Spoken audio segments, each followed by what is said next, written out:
write something on a piece of paper, you can draw something, you can cut something out of a magazine, you can use a Sharpie and felt, you can put, like the boys did, wet squishy acrylic paint right into the button maker, though I see here that some of it did in fact squish out, but that's okay. I don't think it's going to impede anything. But often what I do with my text buttons is I just print them off on a sheet of 8.5 by 11. And I can get 3 rows side to side. What I'm going to do, so first of all you have your sheet of paper, and then this is the punch. Put that in there. You put this into the punch so that it's perfectly centered, or you can do whatever you like. It doesn't have to be centered.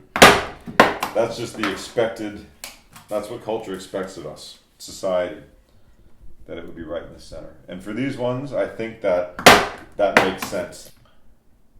So this is nice. Every time you hear that bang, you get 2. Terrific. All right, that's it for the loud noise. And this, you get this very pleasing telltale sign. Use that to start a fire later. Thank you, punch. That's excellent. Now we bring in these machines are wonderful. You know, they're like, it's heavy metal.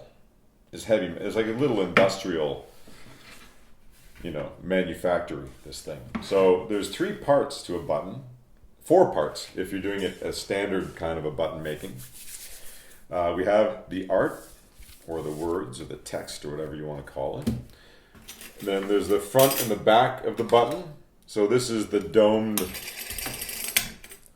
convexed front here. And that goes on this side. This is a pin back button. There's different backs that you can have. You can have a magnet that goes on the fridge. There's ones that are bottle openers, but these ones are fairly standard. I like to keep this simple and standard, and then all of this can be the creative departure. So I don't want to cloud my mind with too many possibilities, too many options. So anyway, this goes in counterintuitively upside down and backwards, just like looking at the ground glass on the back of a view camera. So there's a nice little through line there. So now I've got that lined up this way, and now I'm going to take my art, word close observation, and I'm going to place that on there, just like that, facing upright towards me. And then a nice sheet of clear Mylar. And this stuff attracts hair like crazy. And you don't necessarily want hair in your button, though that might be something that someone might want to explore in extreme for a button, who knows. There's also dust in there. I want to make this nice and clean. I realize I'm on camera and I want to make something really beautiful. So now we have a sandwich of the front of the button, the steel part, and then the paper, and then the Mylar, which is going to be our protective outer sheath. And then we have the pin back up here, over here, and then so we're going to put this in here. And this is like the magic part here, where you clamp that down, and it's like this heavy, funky metal machine feeling, and it disappears. It sucks it up. It makes it disappear.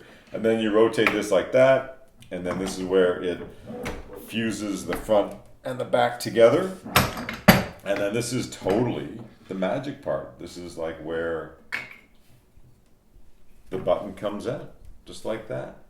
And you have to get up nice and close to see what that says. And when you do, it's a reward.